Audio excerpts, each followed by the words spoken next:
I, 24, male, moved out of my old apartment 3 months ago and into a house that my father left for me. My father passed away around 6 months back from a cardiac arrest at the age of 47, and I inherited the house he used to live in.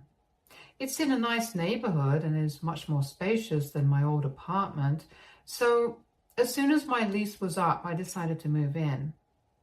It's a convenient distance from my workplace as well, so it's just perfect for me. I've been living here for close to 3 months, like I mentioned earlier, and about 6 weeks ago, my mother, 46, female, reached out to me to ask if she and her family could move in with me for a while. I said yes because she told me that she was almost on the verge of being homeless and needed a place to stay immediately. They'd been living in a motel for 2 weeks, but unfortunately, they couldn't continue living there because they were running low on cash. So I agreed to let them move in with me for a little while until their problems were sorted out. Her husband had lost his job due to downsizing, where he and several other employees were laid off without any notice about a month ago. And my mother's a stay-at-home mom, so they didn't have much set aside for emergencies like these. They weren't able to pay their rent on time, and so they were asked to vacate the house they'd been living in. So now my mother, her husband, and 2 kids were all living with me. My current house has 3 bedrooms, so I was okay with giving up the other 2, one for my mother and her husband, and the other for the kids, 12 female and 10 male. My parents got divorced when I was 8 years old. They just weren't compatible and would fight all the time about petty things. So eventually they decided that it would be better for them to part ways.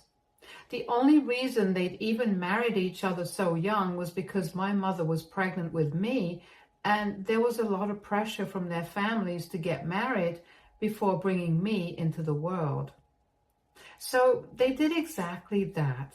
But they were young and didn't really want to be together, which is why, once I was at a reasonable age, they got divorced and had joint custody of me. So I'd alternate between living with my mom and then with my dad through the year, and I had a good relationship with both of them growing up. That's part of the reason why I didn't think twice before helping my mother out and letting her move in with me when she was in trouble, but I do regret it now. My parents hadn't stayed in touch over the years as far as I know. They just had very different personalities that clashed a lot of the time, and I knew for a fact that they couldn't stand each other because of how stiff and awkward they were whenever they spoke to each other or whenever they'd meet at my school events. Once I turned 18, they didn't need to co-parent me anymore and stopped speaking to each other altogether. By then, my mother had also remarried and even had 2 kids. She got married 3 years after her divorce to her current husband and then had my half-siblings with him. The age gap between me and my half-siblings was huge, so I wasn't particularly close to them growing up because I couldn't really play or have fun with them, which is what kids at my age want. I mean, I must have been 12 at the time my mother's eldest daughter was born, and that age, a newborn baby wasn't very interesting to me. I was never very close to my mother's husband either and didn't even refer to him as my stepdad. I call him by name because even thinking of him as my father when I already had such a wonderful dad felt weird and wrong. So no, I'm not very close to my mother's family, and the only reason I let them move in at all was for my mother's sake. My father never remarried or had other kids, and whenever I was not living with him, he'd be either working or traveling because that's what he loved. My mother didn't know that my dad had left this house to me, and after she'd moved in, she was quite impressed that I had been able to afford such a nice house at my age. So I ended up telling her at the time that this was actually what I'd inherited from my dad. She'd known that her ex-husband had passed away and had even attended the funeral, but she hadn't bothered to ask about my inheritance, so I'd never told her either because it had honestly just slipped my mind. And when I did tell her, I told her about it quite conversationally and didn't think much of it. Even she didn't have much of a reaction, so there was literally no way I could have foreseen what was about to come. My mother and her family had been living here for a little over a month, and I've been getting kind of agitated because they showed no signs of moving out anytime soon and had made themselves quite at home. Her husband insisted that he was looking for a new job, but also kept saying that we were in a recession right now, so things would take time, and promised that they'd be out of my hair as soon as he found another job. I tried not to bring it up often, but was finding it difficult because ever since I turned 18, I'd gotten very used to living by myself and having the house to myself. So this was a bit of an inconvenience for me, but I tried my best not to make them feel bad about it. But then last week, my mother sat me down after the kids had gone to sleep and told me that she and her husband had something important to tell me. I thought that they finally had some good news to share, but instead she informed me that she'd spoken to a lawyer and she decided to contest my father's will. And so I had to vacate this house because she believed that this property was rightfully hers. And why did she believe that? Just because she'd supported my dad in the early days of his career by sacrificing her own so that she could raise me and tend to the house while he went out to work. So she felt like she was owed this house. And since she hadn't asked for much in the divorce settlement, she thought that this would be a befitting repayment for that. She'd already filed the petition to contest the will and told me that I'd be served in a few days, but she still wanted to give me a heads up so that I wouldn't be blindsided and advised me to start looking for a new home. I was livid when she told me what she'd done because I'd been helping her out for the past 6 weeks by letting her stay here, and this was how she repaid me. By trying to get me kicked out of my own house. I literally had no idea how to react to this. And my first instinct was to panic because there was a very real chance that I'd lose this house to my mother. And I didn't want that because I'd grown attached to it.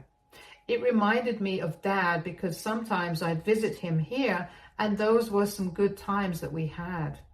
He'd only purchased this house recently 3 or 4 years back, and it was in beautiful condition, and it was just a perfect fit for me, so I really didn't want my mother to take it away. At that point, I told her that I wasn't going anywhere and that I'd make sure that she's the one who's evicted soon enough, so she'd better start looking for a place to live.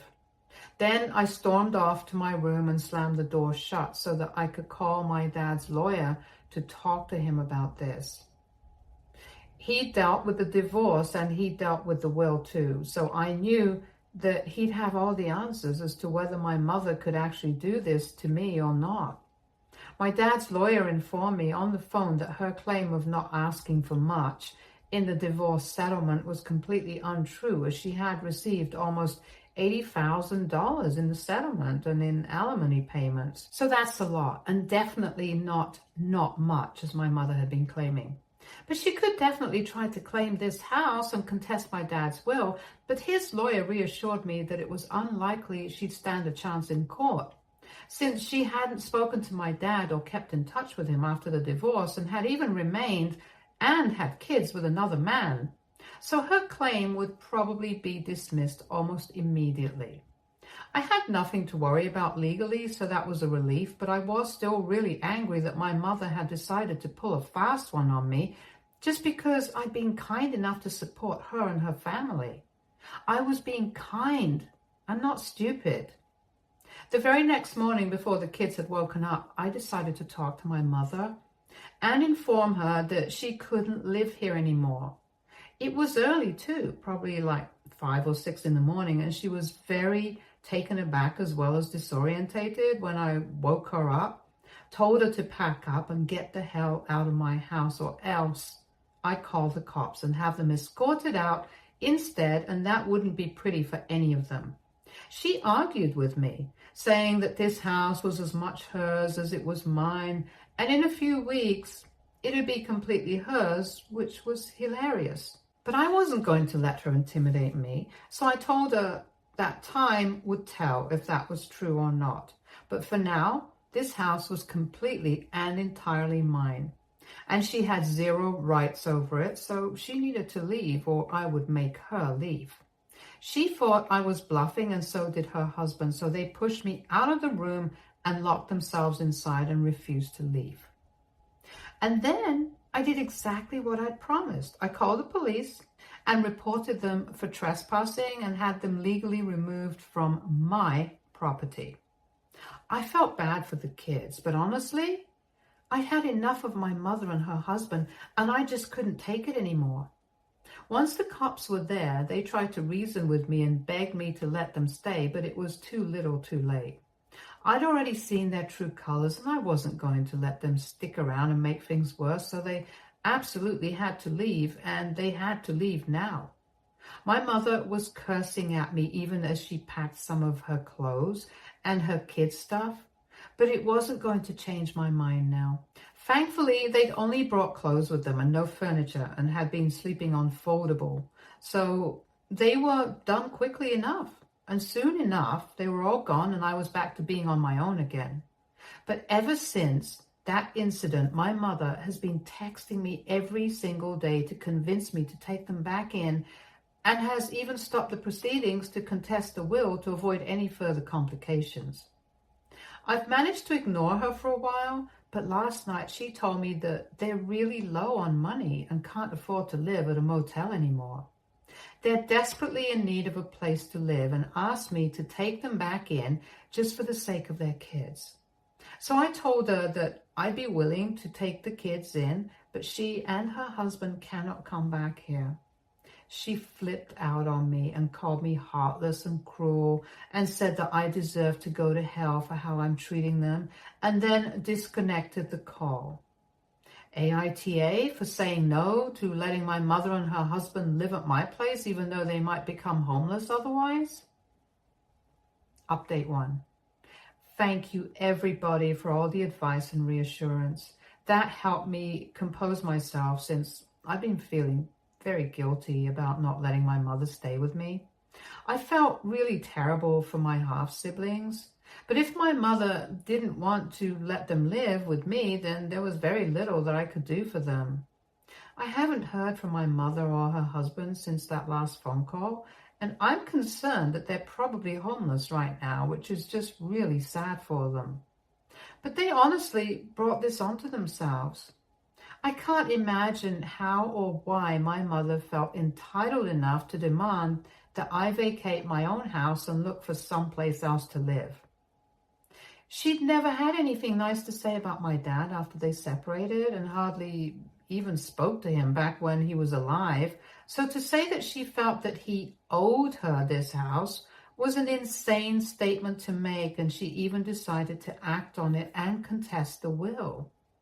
Likely, my mother had just assumed that she would inform me that she wanted the house and was contesting the will, and I would just transfer the ownership to her without questioning anything, simply because she felt that my dad owed her that house. She was my mother, and I would have loved to help her out and support her at a time when she seemed to really need it, just like she'd done for me throughout my childhood. But I wasn't going to do that at the cost of myself. And like I said, her husband had just become lazy after I allowed them to move in and would promise us that he was looking for work. But I never saw him do anything other than smoke on the couch and watch television, as if he could afford to just sit back and relax like nobody's business. I didn't say anything to him, but I kept asking my mother to speak to him and get him to put himself out there, because they obviously couldn't just stay here for the rest of their lives. But even she kept putting it off and said that it'd happen whenever it was destined to. They were just too laid back. And if that's the way they'd been living their lives, then it was hardly surprising that they were in such a dire situation today. I just feel bad for the kids because this is not their fault, and yet they're suffering even more than their parents are. It's been close to 4 days since I last spoke to my mother, but I'm hoping that she found someplace else to live, because otherwise it's just going to keep bothering me. She's not a very nice human being, but she's still my mother, and I would want for her and her kids to be safe and sound. I'm still not going to let her move back in here, though. Not after how she tried to screw me over, even though I was trying to support her. She can send the kids over and hire someone to watch over them, but that's the most I'm willing to do for her, simply out of humanity and nothing else. Now, the ball is in her court. If she wants my help for her kids, she can contact me, and if not, then that's her call, and I'll respect it. Update 2. Hey, so quick update. My mother still hasn't called me or reached out to me, and I'd sort of forgotten about her as well, because it's been 2 whole weeks since we last spoke. A few hours ago, my mother's husband called me up and asked me if I'd be willing to lend him some money for the time being. I wasn't going to just hand over the money without first making sure that he wasn't up to something shady, so I asked him why he needed it, and he told me that he decided to take his kids and my mother and take the next bus to go visit his brother, who lived a little out of town. He needed the money for bus tickets and told me that he'd return it as soon as he'd be able to. I don't believe he's going to return the money, just like he's never going to cover his share of the electricity bills from when their family lived with me, but it's fine. I'm not the kind of person to hold on to grudges, and I believe in helping people in their time of need, so I agreed to lend him the money. I have more than what I need for myself, by God's grace, and lending some money to my mother to help her out wasn't going to make me poor. Her husband also asked me to visit them at the motel one last time, because even though my mother wouldn't be willing to admit it, she really does want to see me one last time before she moves out of the city. She hasn't called me herself, but I'm still going to visit her to say goodbye. She can choose to continue being pissed at me for what happened, but I'm not sorry in the slightest for what I did, and I'm still the only person helping them out right now, so I'm going to expect her to be grateful for it. Update 3. Hey guys, so I'm back home after an intensely emotional meeting with my mother.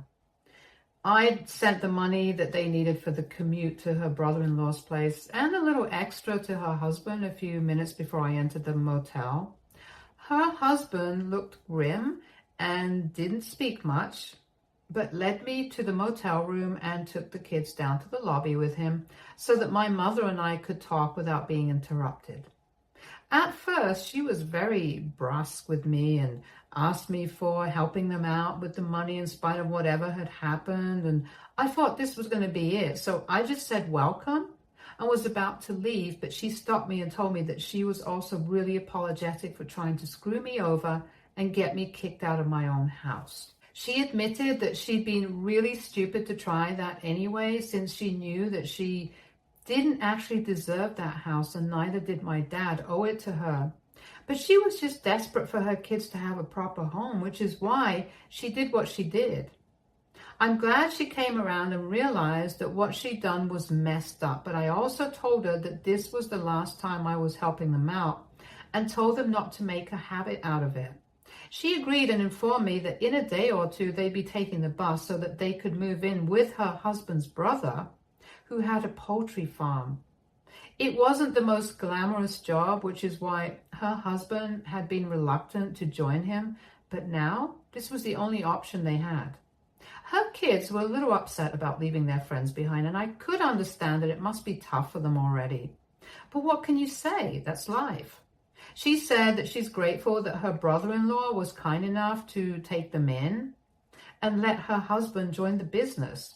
She finally had some hope for the future, so that's good for her and her family. She's given me the address of the place as well and told me to visit if I ever wanted to, but didn't pressure me into it, given what had happened in recent past. It's just been 3 weeks since I had them kicked out, but it already feels like an eternity has passed since then. Sadly, she and her family have to go through so much, and given that she's almost 50, it's definitely not easy for her to deal with this devastating situation. Add to that 2 young kids to take care of and think about. They're not even in their teens yet and already watching their parents struggle with money and eviction. They're just too young for this. If I'm being honest, I know that this decision of mine to lend my mother money, despite what she tried to do a few weeks back, will draw a lot of flack from people. And you guys might even think me as weak-willed and a soft target. But I mostly did it out of pity for the kids. I didn't feel very connected to them when they were born because I was so young myself. But now that I'm a lot older, things have changed. And I lived with those 2 kids for a month. I know them personally now, and they're bright and happy. They certainly deserve better. My mother messed up big time, and I already evicted her for it. But beyond that, I don't have it in me to turn my back on people who need my help. Even my mother's husband, lazy as he is, doesn't deserve to go through something like this. He used to be quite respectable earlier, and I'd never even imagined that a day would come when he'd be asking me for financial help. It's pathetic, and I just would never have been able to live with myself if I'd refused to support them in their time of need. Not just because this is my mother's family, but because they're human beings first. I couldn't let those 2 kids go into foster care. I just couldn't let that happen, but neither could I adopt them yet, so I did what was best for everyone.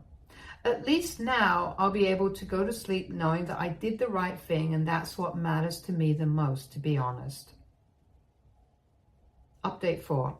My mother just texted me and told me that they've moved in with her brother-in-law and are trying to settle themselves now. It's difficult to deal with the change so suddenly, but they're making the best of the situation. The kids are alternating between missing their friends and talking about going back and chasing after the chickens just like kids do. It's nice to know that they're getting a fresh start and I'm the one who made it possible. Feels like I put my money to some good use, finally.